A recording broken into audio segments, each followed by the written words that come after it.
Tenemos también las irregularidades en planta, que son muy importantes para controlar efectos torsionales principalmente. Tenemos, por ejemplo, B1, gran excentricidad.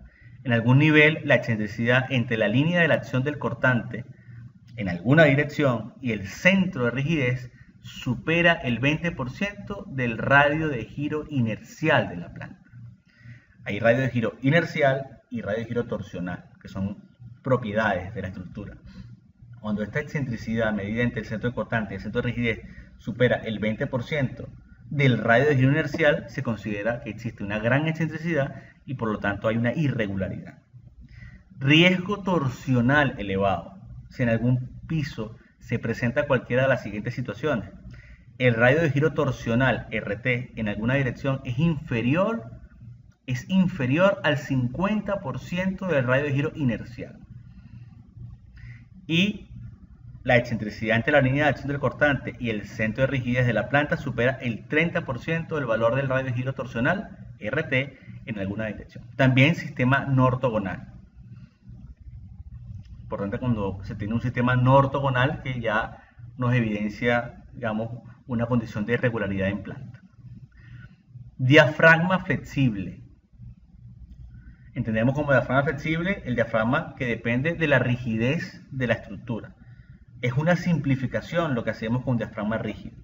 Realmente todo tiene su propia rigidez y pudiéramos decir que como concepto por defecto hay un diafragma flexible. Entonces, cuando la rigidez en su plano sea menor a la de una losa equivalente de concreto armado de 4 centímetros de espesor y la relación largo-ancho no sea mayor que 4.5. Cuando un número significativo de plantas tenga entrantes cuya menor longitud exceda el 40% de la dimensión del menor rectángulo que inscribe a la planta, medida paralelamente a la dirección del entrante, o cuando el área de dichos entrantes supere el 30% del área del citado rectángulo circunscrito. Todo esto que estamos viendo en el texto va a ser muy fácil, digamos, relacionarlo con imágenes. Cuando las plantas presenten un área total de aberturas internas que rebasen el 20% del área bruta de las plantas. Esto, como les dije, lo podemos ver acá en los comentarios, donde, por ejemplo, esto sería una configuración de rigidez torsional deficiente, producto de que hay un núcleo rígido fuera de la simetría. Aquí tendríamos el caso de riesgo torsional elevado. Más abajo, cuando esta área de aberturas, digamos, es regular, cuando el área de aberturas es menor al 20% del área total. Esto sería regular y esto sería irregular. Esto sería irregular. Cuando, por ejemplo, se tiene una relación A entre L mayor a 0,40.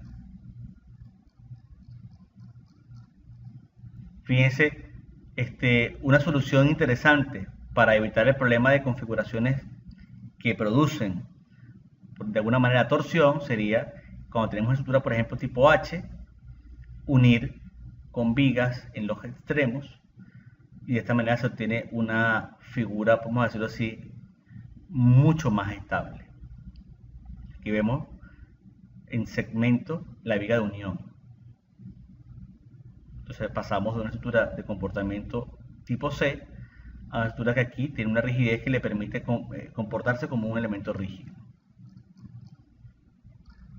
Bien. Tenemos también, bueno, lo habíamos comentado, cuando tenemos aberturas, cuando en alguna planta el cociente largo-ancho del menor rectángulo que inscriba a dicha planta o a la misma sea mayor que 5. O sea, vemos que hay problemas geométricos de relaciones de aspecto cuando hay muchas aberturas, cuando se tiene gran excentricidad en función al radio de giro torsional y radio de giro inercial, cuando se tienen cambios bruscos de rigideces entre plantas o cambios bruscos de resistencia entre plantas. Todo esto apunta a problemas de irregularidad horizontal y vertical. Y afectaría el diseño sismoresistente de la edificación, porque cuando se aplica una irregularidad, cuando la misma está presente, hay que disminuir el valor de R. Habíamos dejado más arriba, por ejemplo, más arriba, que fíjense que aquí están los factores de resolución de respuesta para las tipologías, estructuras de pórticos, estructuras, en este caso, de muros, sistemas duales, muros con dinteles, en el caso de concreto armado, pórticos resistentes a momento aquí en el acero, sistemas con arrastramientos concéntricos, sistemas duales, excéntricos, en fin. Aquí están los diferentes sistemas estructurales y sus máximos valores de R. Para el nivel de diseño 3, que es especial, 2, que es intermedio, y 1, que es ordinario. Sin embargo, para sistemas con columnas articuladas en su base, el valor de R será multiplicado por 0,75. En pórticos con vigas de celosía, eso será 5, limitado a edificios de no más de 30 metros de altura.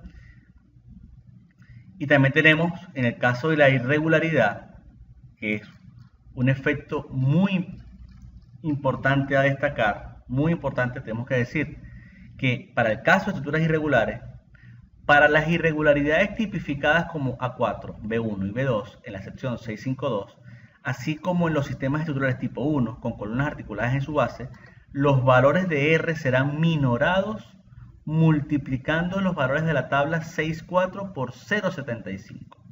O sea que habrá que multiplicar estos valores de R propuestos por 0.75. Por lo tanto, un valor de R igual a 6 pasaría a 4.5. Y, por supuesto, incrementaría la fuerza sísmica. En el caso de irregularidades A1, A2, A7, A8 y A9, las solicitaciones obtenidas del análisis serán multiplicadas por 1.3. Por ejemplo, la A1 y A2, que son entrepiso blando y entrepiso débil, por problemas de cambios bruscos de rigidez, en esos pisos donde se presenta esa irregularidad, se debe incrementar las solicitaciones obtenidas del análisis por 1.3. Esto conduciría a un aumento de las secciones y, por supuesto, tratar de compensar ese problema de rigidez que allí se presenta o de resistencia. Entonces, aquí vemos que en algunos casos se disminuye el valor de R incrementando de forma general la fuerza sísmica y, por otro lado, se incrementa la solicitación obtenida en 1.3 veces. Entonces, es muy importante conocer las irregularidades, clasificarlas y ver si aplican en nuestros proyectos. Porque además, a medida que la estructura es más irregular, se compromete más su incursión inelástica y, por supuesto, su ductilidad, que al final es el parámetro importante para el diseño sismo resistente.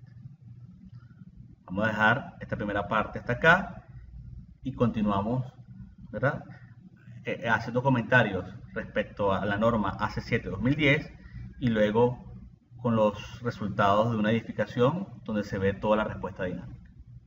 Muchas gracias.